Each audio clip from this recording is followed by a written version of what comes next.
Kui teil on suus selline aparaat nagu forsus ehk vedru, mis lükkab alalõuga ettepoole, siis probleem, mis sageli juhtub, on see, et see tuleb lahti.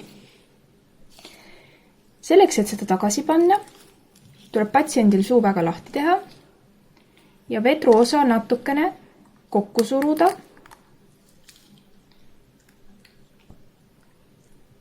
ja alalõuale kinnitunud osa sellest vedrust sisse lükata. Ja ta on uuesti kinni.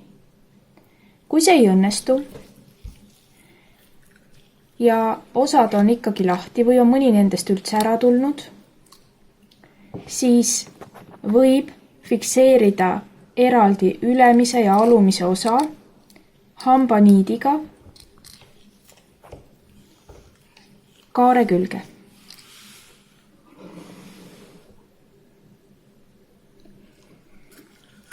Kui forsus on suus,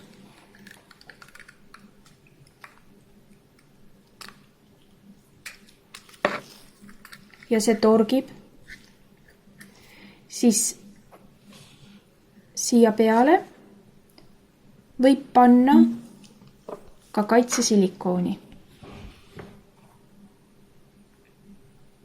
Kasutada lihtsalt päris suurt kogust ja isoleerida need osad, mis parajasti hõõruvad.